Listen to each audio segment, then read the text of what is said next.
Chargers fans, the vibe in Los Angeles today is full-on alert. There are quiet moves, bold choices, and a chance to flip the season switch before kickoff. A deal that could change the defense, a domino effect at QB2, a reunion loaded with history, and a final fight for roster spots. Each piece hits January directly. Are you ready to see beyond the noise? Warm up your voice, strap on the helmet, and roll with me. You won't believe what we've got today. So take a seat, drop a like, and let's dive straight into the news. He didn't come from just any rumor. He's the kind of defender who changes how an offense calls plays, forces coordinators to redraw first reads, and breathes competitiveness in man coverage. Picture a corner who can track a WR1 all over the field, attack the snap without fear, and blow up the timing on quick routes that usually turn into easy first downs. Now imagine that profile landing exactly where this defense has lacked late-game authority. The question echoes in the locker room. Is the right all-in at the right time worth it to seal the leak? Because the name on the radar is known for turning drives into punts. L'Jarius Sneed screams Chargers. In Kansas City, he proved he could play the slot, line up outside, and more importantly, take a star receiver out of a game by force. With Jesse Minter installing an aggressive defense that mixes press at the line and match coverages to scramble reads, Sneed becomes a multiplier. The direct effect? Joey Bosa and Khalil Mack gain those precious tenths of a second to get home. Derwin James can get back to being a roaming problem, hunting the ball and disguising blitzes without constantly worrying about help outside the numbers. Asante Samuel Jr. slides into a high-end CB2 role. Jasor Taylor thrives rotating in the slot. The result, fewer explosions on third down and more short fields for Justin Herbert to work with. But how do you pry Sneed from Tennessee? The Titans are in transition, and if they prioritize draft ammo, you can craft a proposal that makes sense without mortgaging the future. The package on the table is surgical. A 2026 second-round pick to Tennessee, plus a conditional 2027 fourth that becomes a third if Sneed signs an extension.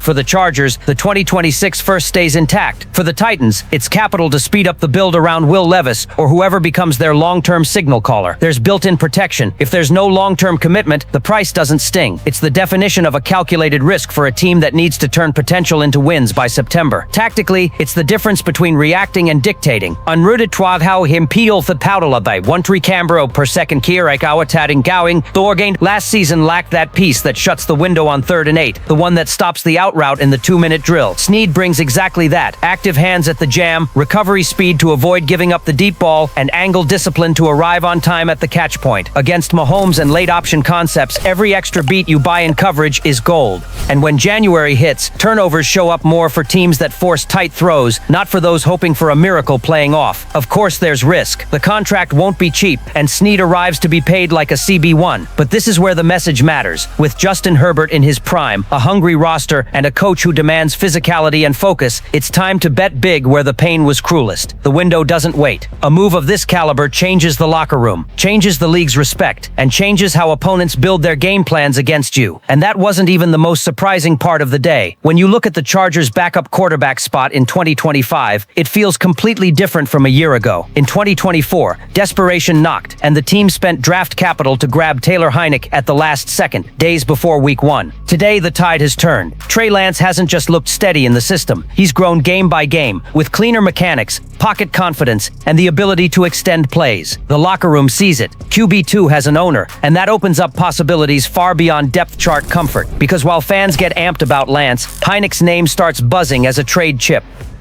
This is where timing matters. Dallas looks desperate. Joe Milton was a bet that already feels like a miss, piling up interceptions and shaky reads in the preseason. Jerry Jones, famous for never skimping on QB insurance, may be ready to rerun the old script, pay for a backup when the rope tightens. The Cowboys already spent a 4th rounder for Lance not long ago and, ironically, watched him turn things around with the Chargers. Now they see Milton sinking after that Week 18 mirage last year. For them, Heinicke isn't a luxury, he's a need.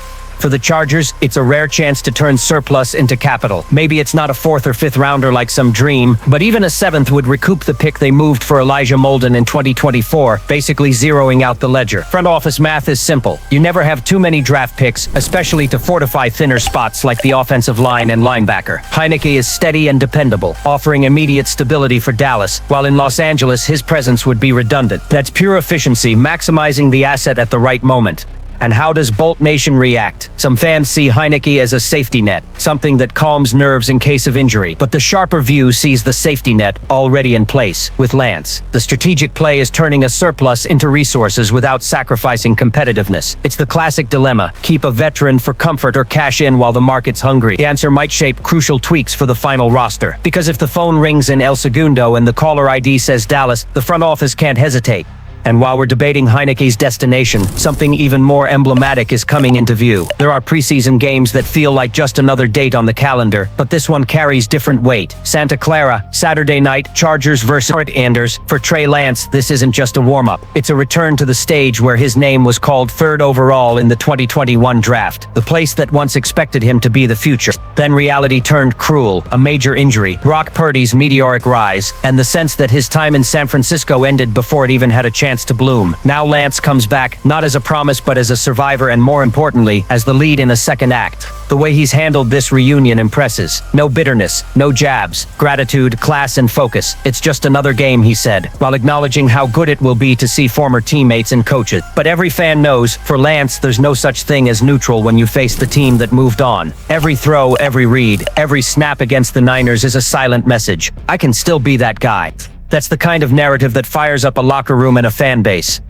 What's most interesting is the Chargers don't need him as a savior. Justin Herbert is the franchise cornerstone, the engine of the offense. But having a solid Lance behind him changes the season's dynamics. He's not just any backup, he's a former top pick showing real growth. Better timing on the release, quicker decisions, savvy use of his legs to escape pressure. If he used to look like a project, he now carries the confidence of someone ready to hold the line if called upon. That matters because QB depth is a luxury few teams truly have. Fans are split between emotion and caution. Some see this reunion with San Francisco as a turning point, the game that can cement Lance not just as QB2 but as a long-term strategic asset. Others want the breaks, reminding everyone it's still preseason, and consistency is the real test. Either way, eyes will be glued to the screen because this matchup is loaded with drama. On one side, a past that never came to fruition. On the other, a future that might finally be taking shape in Los Angeles. And while we celebrate this high-stakes reunion, there's still a final fight inside this roster where three names are battling for survival. This is the part of preseason where the blood really pumps, because for many players, the 49ers game isn't just another outing. It's the last chance to prove they belong. A career's fate can swing in a handful of snaps, and fans know there are stories of grit happening right in front of us. Three names in particular command attention: Nico Reed, Kyle Kennard, and Branson Taylor. Each sits in a different lane, but all of them carry the weight of turning uncertainty into opportunity. Nico Reed is the classic underdog fans rally behind. He signed as a UDFA and immediately drew cheers with an interception and a strong debut. A minor injury cooled the momentum, but Reed didn't vanish. 6 tackles, 3 pass breakups, and that instinct to attack the football. Against the 49ers, he's not playing for stats. He's playing to seal a spot. If he matches that early intensity, he could not only make the roster, but also position himself as an immediate option in the slot, easing the load on Asante Samuel Jr. and Jasir Taylor. Fans are split. Some see him as a must-keep. Others worry the injury will linger, but everyone will track every snap. Kyle Kennard faces a different dilemma. A 4th-round pick, he arrived with expectations to be the 4th edge in the rotation behind Mac, Tuli Tuipulotu, and Bud Dupree. So far, the preseason has been nearly silent, just 1 tackle plus 2 missed games. Meanwhile, UDFA surprise Caleb Murphy has been balling, stacking sacks on defense and splash plays on special teams. That put Kennard on the hot seat. Draft capital matters, sure, but the NFL is a performance league. Without a quick turn, he risks opening 2025 at the back of the line, living more on potential than production. If he's active against the Niners, he needs a narrative-changing night and fast.